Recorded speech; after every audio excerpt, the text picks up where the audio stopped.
Hi there. We just got kind of a big leak for House of the Dragon Season 2. This leaked photo of a makeup test board that prominently says undead on top and has pictures of the zombie wights on it. This confirms that the White Walkers will appear on screen in Season 2. In quite an invention, is an invented storyline that wasn't in the book. Well, Redanian Intelligence posted this first yesterday, but I said before, I'm on the same private Discord discussing set leaks with them, with other spy channels like House of the Dragon Croatia, House of the Dragon, the Portuguese one, a couple of others, that we aren't the clickbait things going, some guy told me in DMs, and no one told you made that up. When people are making up fake clickbait like on Looper and Screen Rant, it eventually turns into the boy who cried wolf, that no one will believe you if you keep making up fake leaks that never deliver. What we are doing, me, Redanian, House of Dragon Croatia, is we'll only pass stuff on when we can confirm it to a reasonable degree of certainty, which I really hope means that it's more impactful that way, that it's not any one silver bullet video, but over time we have developed a reputation for not posting fake leaks, that this image is real, that it says undead on it. And we were waiting for this, and even I am surprised at it, that we knew from other leaks that there would be an invented Night's Watch storyline. We thought they might visit it, they might mention this. We knew there's a wall set. We saw photos of Night's Watch Rangers riding around in the Bourne Wood. But that we'd actually see the zombies again, very surprising.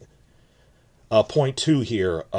When I say the White Walkers will be back on screen, I mean the White Walkers as a faction on screen is confirmed. What we have hard evidence of here very specifically is the undead zombies. The whites spelled... You don't think about this until you're doing it in audio without not reading off text like in a book.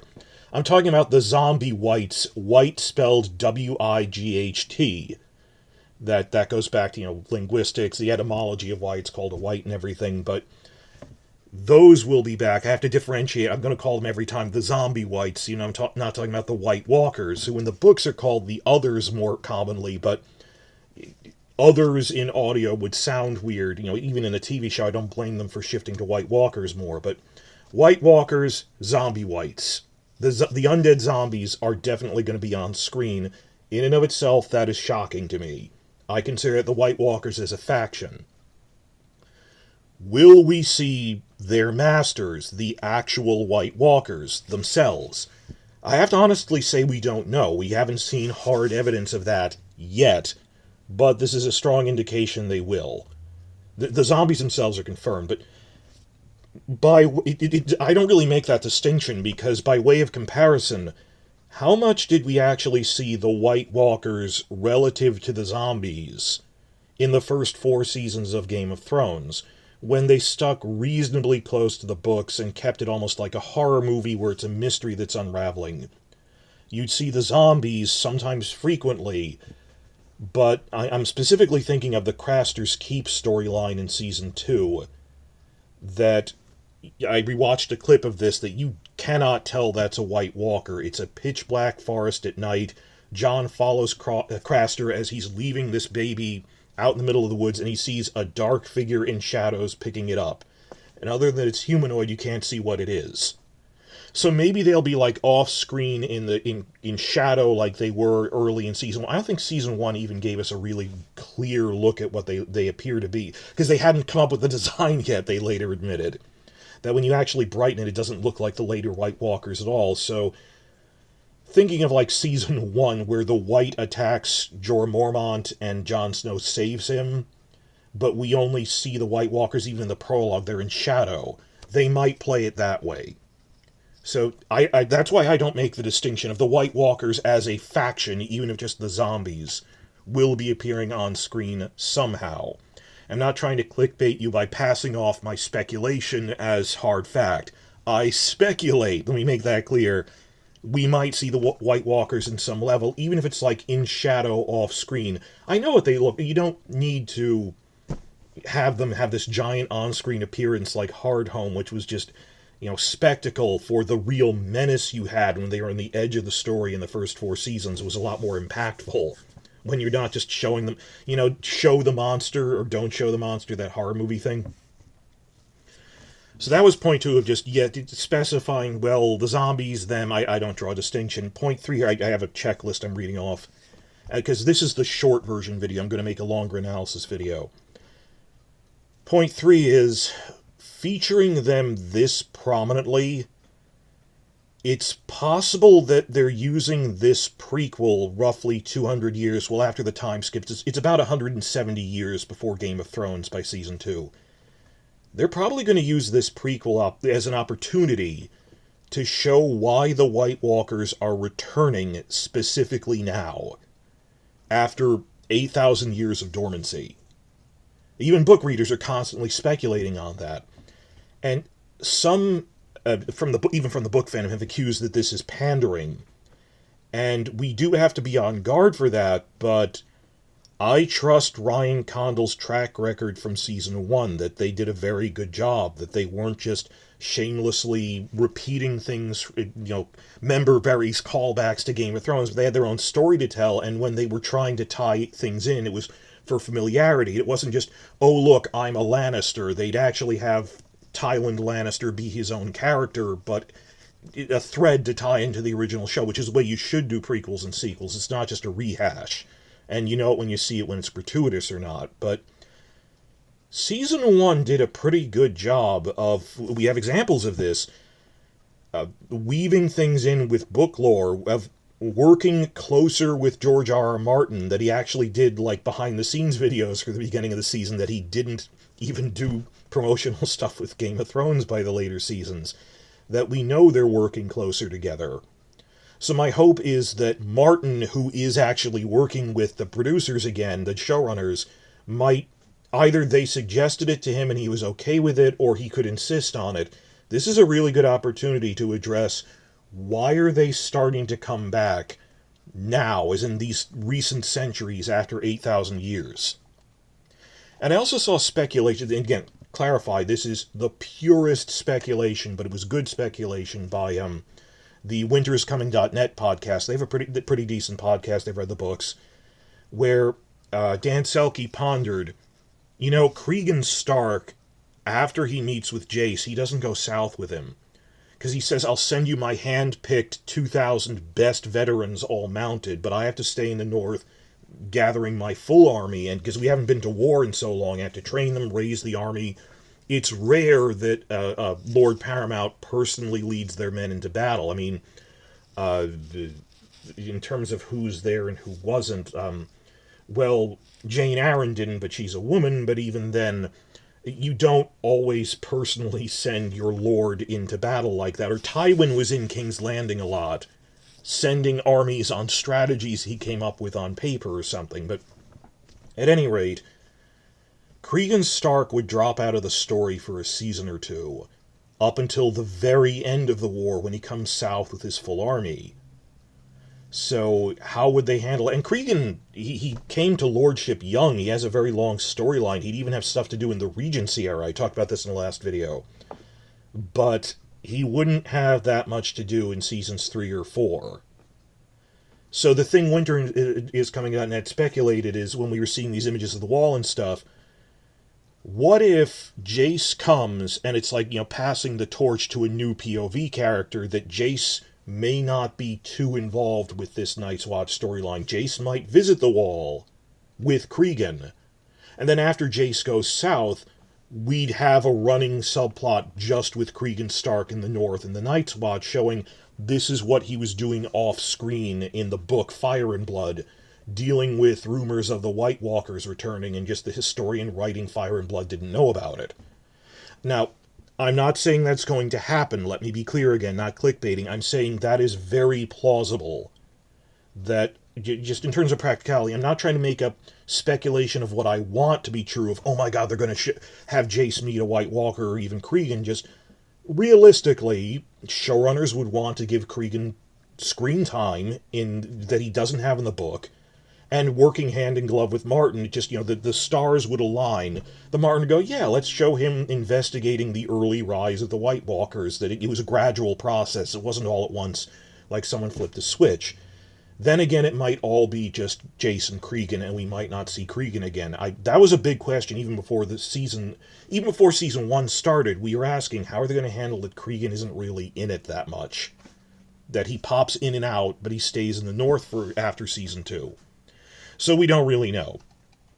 And even then, it might not be this huge revelation in terms of book content, but like a 10 to 15 minute subplot. I did this whole thing where I measured how long do you need to take to tell a good season subplot. And I measured all of them, but the template was when Theon goes to the Iron Islands in season 2, and then he goes to Winterfell. If you count up all the minutes of his screen time, it's like 10 to 15 minutes in season 2 is the entire Theon subplot. So spread out across what's actually 8 long episodes, 60 minutes at least, because it's shorter.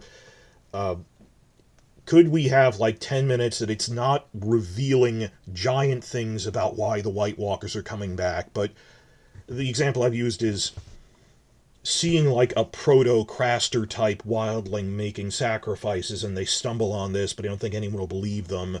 And it might have no with no big revelations, just show they're slowly starting to increase in numbers up there, and it'll only get worse by 170 years later. I'd be happy with that. And above and beyond that is what I'm trying to say. They might even have some giant revelation about why they're coming back right now, or maybe not. I'm going to address that in my next videos. Of why do we think they're coming back right now, why not, what could season 2 reveal. But even if they don't do that, just seeing they're slowly coming back, but there's legends in the Night's Watch, and you see like the Night King and other legends, the Rat Cook, you go, this might be White Walkers stuff, that they were active in the past 8,000 years. They're scouts at least, we don't know. So it might not even be a huge revelation, but just checking in on things are in motion up there would be interesting. Is this something they're going to do with... Open question, will they have this be a subplot for Cregan even after Jace leaves? Because otherwise he doesn't do that much, I don't know. But it's going to be interesting. And this brings to the forefront a bunch of other questions about the back half of Game of Thrones wasn't the real ending, about all these other things. But for the moment, how far am I in this? I am 12 minutes in. This started as one video, I'm splitting it into 3 by topic. Very quickly, though, I want to dispel 2 things. First, some people from among the book fandom did point out this could be a flashback or a vision or something, not an active invented subplot during the course of season 2, with Whites at the Wall and the Night's Watch. While you can never 100% rule that out, I point to what I've stressed before.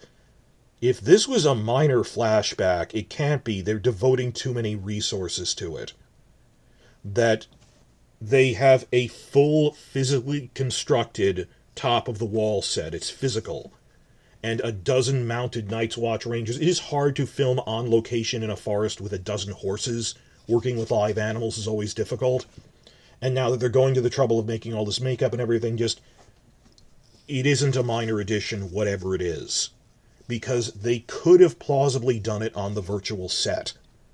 That the fact they're making real physical sets, that they're doing location filming with horses, which is difficult, Benioff and Weiss would wave that aside because they didn't understand logistics, that this is hard. This isn't Fyre Fest. You need to plan things. The logistics of filming. They're putting so much real effort into this as physically realized stuff when they could have just used the virtual set. This isn't a minor flashback. I'm not ruling out if it's a flashback, it's a damn big flashback. And that doesn't make sense to me because the Wall was only finished after they defeated the White Walkers and the zombies. So you wouldn't have Night's Watch Rangers fighting zombies and stuff. The Night's Watch was founded after that. The Wall was built after that. The timeline doesn't match up. It might be this really giant flashback to the Night King, the 13th Lord Commander, with all of his sacrifices at the Night Fort. That is a possibility, but if it is, it'll be a huge flashback. But I doubt it, because they haven't done flashbacks before. I think they're just going to actually show something happening in real time. I wouldn't rule out it's a really extensive flashback to something else, but it's not a minor thing. It's probably not a flashback. But separate from that, there is one thing that I can dismiss out of hand, which I just saw on Reddit and thought was utterly silly. That I've seen some Reddit speculation going around that maybe the death of the dragon Arax in the Season 1 finale is what caused the White Walkers to rouse from hibernation, sensing the death of a dragon, that they're vulnerable to dragon fire, that the death of this one may have roused them from their dormancy. This is complete nonsense on a couple of levels. I want to quickly shoot it down. First, by that logic, why didn't they come back in the nearly 7,500 years before the Targaryens came to Westeros with their dragons? That doesn't line up at all. Second, Arax isn't even the first dragon to have died since the Targaryen conquest.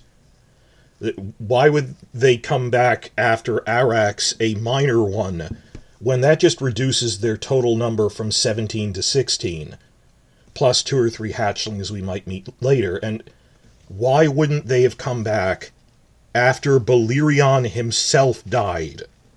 He's the only dragon who ever died of old age. He died about a decade before the Great Council. He was... the Mount of Viserys rode him briefly for like half a year. He was very old. He died of old age. He got too big to sustain himself. That wouldn't they have come after Balerion the Black Dread and not some minor tiny dragon that was 1 out of 17? And others died before that when the total population of dragons was smaller. I mean, Maegor flying Balerion killed Quicksilver, who was ridden by Jaehaerys' older brother during the Faith Militant Uprising, the Maegor's Wars. There was a dragon versus dragon fight when Balerion killed Quicksilver. And even more than that, how about when Meraxes died during the First Dornish War? That this 1 in a million crossbow shot, the scorpion shot, managed to catch her in the eye through her brain while she was in motion flying around in the air. 1 in a million shot, but it managed to kill her on the wing. And she plummeted to her death from there. That briefly reduced the total number of dragons in the world to 2, Balerion and Vhagar. But they had eggs by that point that were left over from the other ones, plus Balerion and Vhagar, so then they started hatching more to replace that. But if we're going by, they sense dragons dying, maybe when they were reduced to 2.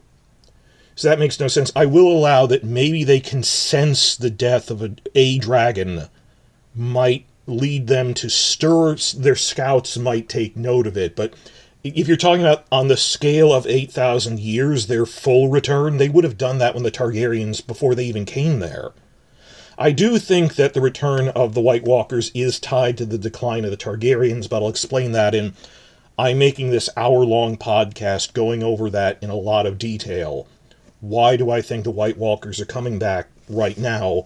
It's based on a thing Preston Jacobs did during Season 7, plus what we know now from House of the Dragon.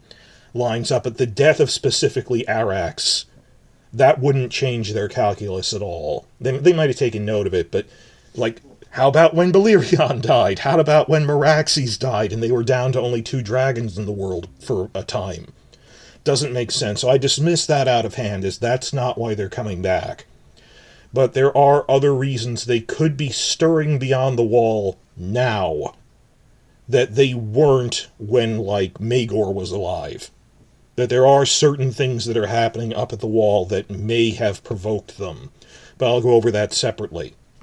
And I had a separate thing I wanted to... My third point here was... This was books to show. Other point was...